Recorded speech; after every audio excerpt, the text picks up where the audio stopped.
अस्सलाम वालेकुम। काफ़ी दिनों के बाद चाचा वीज़े वाला आपके साथ हमारे काम से जुड़े हुए एक मसले की निशानदेही करने के लिए मैं सोचता था, क्या वजह है कि पाकिस्तानी वर्कर यूरोप क्यों नहीं जाते, या यूरोपियन कंपनियां क्यों पाकिस्तानी वर्कर्स को नहीं बुलाती,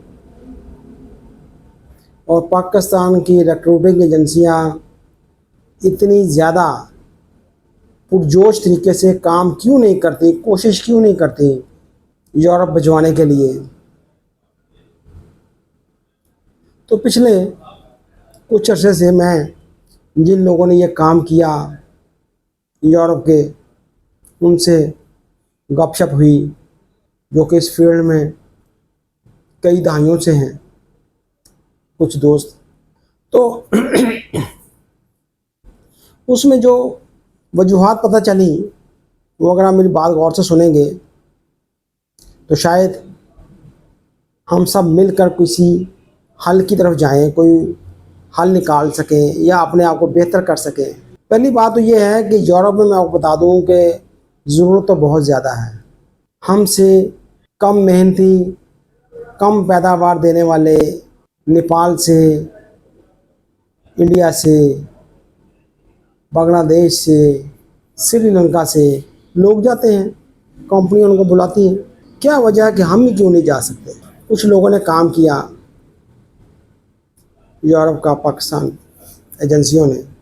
यहाँ से जब बंदा पहुँचता है वहाँ पे, तो अपनी कंपनी में टिकता नहीं। कंपनी इसलिए बुलाती है कि वहाँ से वर्कर लेगी तो उसको 1500, 2000 पाउंड या डॉलर देने पड़ेंगे। यहाँ से किसी दूसरे मुल्क से मंगवाएंगे तो 700-800 डॉलर में बंदा वहाँ जाके जॉब करेगा। बंदे का भी फ़ायदा है कि यूरोप जाएगा, 2 साल 3 साल वहाँ पर रहेगा, किस तरह वो पेपर बन जाएंगे, कोई उनको रहने का कोई ठिकाना मिल जाएगा।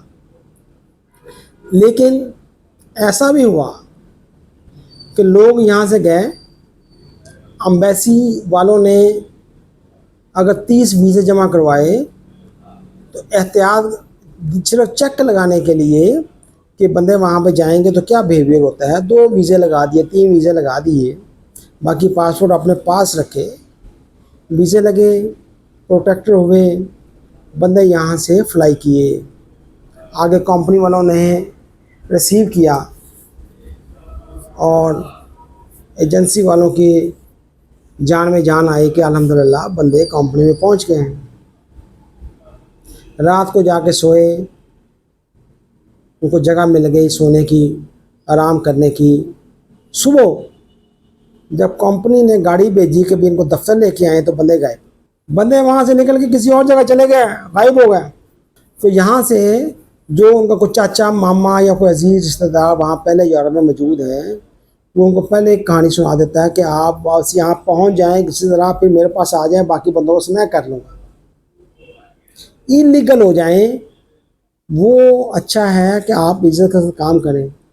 जब ऐसे वाक़े हुए तो कंपनी वालों ने यहाँ एम्बेसी को बता दिया कि बाकी के वीज़े मत लगाइएगा, हमें नहीं चाहिए। वो एजेंसी वाला जिसने इन्वेस्टमेंट की, मेहनत की, वो दोबारा कोशिश करेगा? बिल्कुल नहीं करेगा। बल्कि अपने जानने वाले लोगों को ये एजेंसी वाला भी बताएगा कि भाई यूरोप का काम मत करें, कोई फ़ायदा नहीं है। और वो कंपनी वाले भी दाएं बाएं सबको बताएंगे कि भाई ना मंगवाएं, इस मुल्क से बंदे मत मंगवाएं। पूरे यूरोप में आदमियों की कमी है, वर्कर्स की कमी है, लेकिन हमारे लोग क्यों नहीं जा रहे, क्यों नहीं जाते? उसकी एक वजह ये है कि हम यहाँ पे उनसे हलफनामे ले लें, कुछ कर लें, नहीं टिकते। अब रोमानिया का सेक्टर क्यों ख़राब हुआ? यही कि कंपनी में बंदे गए, यहाँ से जाते हैं और वहाँ से वो उस जगह टिकते नहीं हैं, उससे आगे कोई इटली में चला गया। आप इटली में किसी बंदे को जो है वो फ्रांस चला जाएगा, जो फ्रांस वाला है वो इटली आ जाएगा, जो जर्मनी वाला है वो सर्बिया चला जाएगा। तो ये हालात हैं कि भाई वो लोग जब ये देखते हैं तो कहते हैं भैया हमें ज़रूरत नहीं है। अभी भी नेपाल से और इंडिया से, अब तो बांग्लादेश से भी काफ़ी वर्कफोर्स जो है वो यूरोप जा रही है। इसी तरह रशिया में को 10 लाख वो आदमी उन्होंने बांग्लादेश से लेने हैं, हमारे यहाँ इसका पता ही कोई नहीं। तो बच्चों कुछ आते, कुछ हमारी मजमूई मुआशरे की चीज़ें हैं जो अगर हम ठीक कर लें तो हालात बहुत बेहतर हो सकते हैं।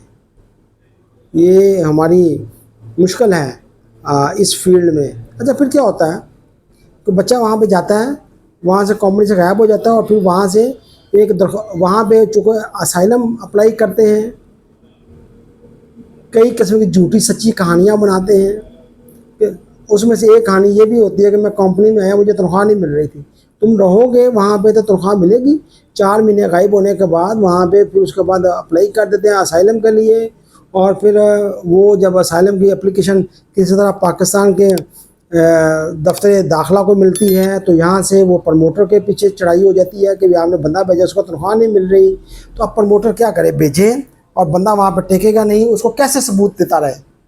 अब कंपनी को आप कॉल करेंगे, उस कंपनी के साथ तल्लुकात आपके पहले ख़राब हो चुके हैं कि आपने बंदे भेजे और वो बंदे वहाँ पर टिके नहीं, तो कंपनी से तल्लुकात पहले ख़राब हो रहा। आप किसी बात को सुनने को तैयार नहीं है कि वो आपको लेटर लिख के दे दें कि बंदे भाग गए हुए, ठीक है, या वहाँ पे पाकिस्तान एम्बेसी में लिख के दे, वो कहते भाई जाओ, हमारा आपसे कोई तल्लुक नहीं। तो अब यहाँ पे वो एजेंसी वाला भी फंस गया और वो उसने वहाँ पे असाइलम अप्लाई कर दिया, आप किसको जवाब देंगे। इसलिए ये एक वजह है कि पाकिस्तानी प्रमोटर जो है या एजेंसी वाला यूरोप के काम करने से कोसों दूर भागता है। समझे बात बेटा। अक्सर बच्चे पूछते हैं यूरोप का काम है, यूरोप काम है, तो मैं उसको ये कहता हूँ हम ये काम नहीं करते यूरोप का, इसलिए नहीं करते। अल्लाह ताला हम पे रहम करे और हमें अपने वादे पूरे करने की तौफीक अता फरमाए। अल्लाह हाफिज़।